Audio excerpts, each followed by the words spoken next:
ఆహారాన్ని చక్కగా తీసుకోవడం అది యోగం, ఆహార యోగం. నడవటం యోగం, నడిచేప్పుడు కాళ్ళు ఎప్పుడు రాకూడదు. మాట్లాడటం యోగం, ఏది మాట్లాడాలో అది మాట్లాడాలి, ఏది చెయ్యాలో అది చేయటం. అంటే యోగంలో రెండు ఉన్నాయి. ఒకటి త్రికరణ శుద్ధి, మనస్సు ఆలోచన చేత మూడు ఏకంగా ఉండటం త్రికరణ శుద్ధి. దాని తర్వాత ఆ త్రికరణ శుద్ధి ఫాలో అవుతూ అభ్యాసం ద్వారా విశుద్ధి తత్వంలోకి వెళ్ళి. విశుద్ధి అంటే ఏది మాట్లాడాలో అది మాట్లాడాలి. చాలా విద్య తాలూకు లక్షణం ఉంటుంది. ఆయన నోరు విప్పలే, నవ్వుతూ పెట్టాడు, ఇది స్మైల్ ఈజ్ ఆన్సర్. అది విద్యావంతుడు తాలూకు లక్షణం, మిత భాష. అతను ఏది మాట్లాడాలో అది మాట్లాడాలి, ఏది ఆలోచిస్తామో అది మాట్లాడగలరు, ఏది ఆలోచించాలో అది ఆలోచించాలి, ఏ పని ఎప్పుడు చేయాలో అది చేయటం. ఈ మూడు కూడా సుప్రీం ప్యూరిఫికేషన్, విశుద్ధి తత్వం తాలూకు. ఎప్పుడైతే ఈ త్రికరణ శుద్ధితో అభ్యాసం మొదలు పెడతారో విశుద్ధి తత్వంలోకి ప్రతి యోగమే. వారు మంత్రివర్యుల తాలూకు బాధ్యతలను చక్కగా నిర్వహించడం యోగం. అది యోగం, అది అందరికీ ఇది ఒక యోగం. మంత్రివర్యులుగా అవటం ఒక యోగం, అయిన తర్వాత ఆ నిర్వహణ చక్కగా నిర్వహించడం మహాయోగం. కాబట్టి నిత్య జీవితంలో ప్రతిదీ కూడా, ప్రతి సెకండ్ కూడా యోగం. పతంజలి చిత్తవృత్తి నిరోధ అన్నాడు. చిత్తవృత్తి నిరోధ ఇది సింపుల్ థింగ్. ఎనస్థిషియా ఇచ్చినా అయిపోతుంది. మత్తు మంది ఇస్తే పడుకుంటాడు. అది ఒకటే కాదు, దుఃఖ సంయోగ వియోగ, ఎన్ని సంఘటనలు రాని, ఎన్ని ఆటుపోట్లు రాని స్టడీగా నిలబడి అది యోగం. సిద్ధం అసిద్ధం సమభూత్వం. మనం తలపెట్టి కొన్ని సక్సీడ్ అవుతాం, కొన్ని ఫెయిల్ అవుతాం, కొన్ని టైం పడుతుంది. వీటికి అయ్యో కాలేదే, ఇప్పుడు కాలేదే, ఇంకో బాధపడుతుంటాం. ఎదుటోని చూసి వాడు ఎందుకు అట్లా ఉండాలి, వాడిని ఎట్లా సృష్టించాడో దైవం, వాడి లక్షణాలను బట్టి వాడు ఉంటాడు. వాడి గురించి ఆలోచించి వాడు ఎందుకు అట్లా ఉండాలి, వీడు ఒత్తిడిలోకి వెళ్తాడు. యోగాభ్యాసి వాడు ఎందుకు అట్లా ఉండాలి అనుకో, వాడు తీరు వదిలే. అది తీసుకోకూడదు. మనం రకరకాల మనుషులు, రకరకాల ప్రాంతాలు, రకరకాల ప్రదేశాలు, రకరకాల వస్తువులు, వీటి తాలూకు ఇన్ఫ్లుయెన్స్ మన మీద ఉండదు, ప్రభావం.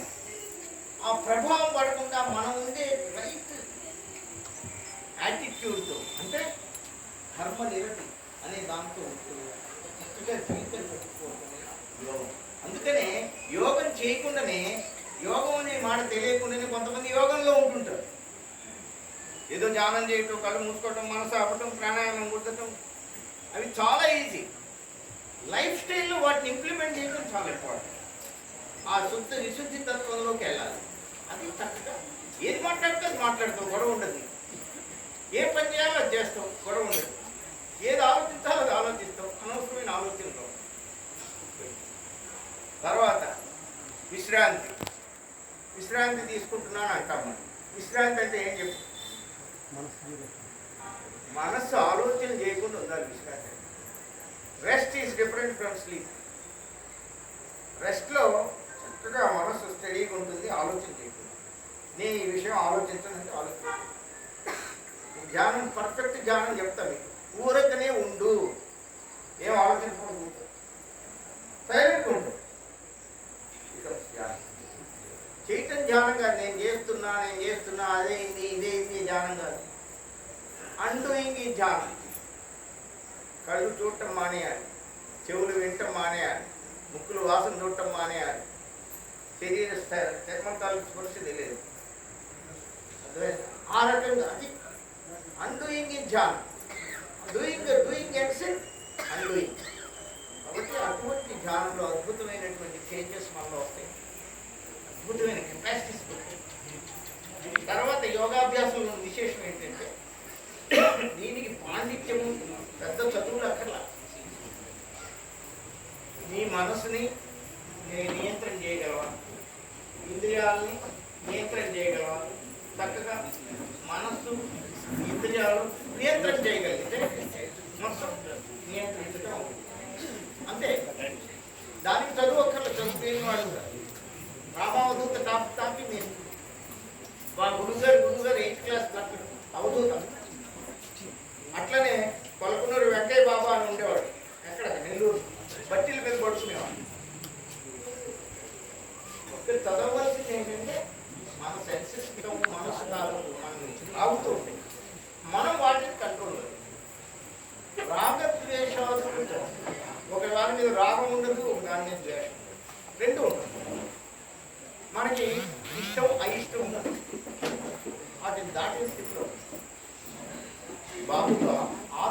సుఖానుభవం ఉంటుంది. ఆత్మ అంటే ఇక్కడ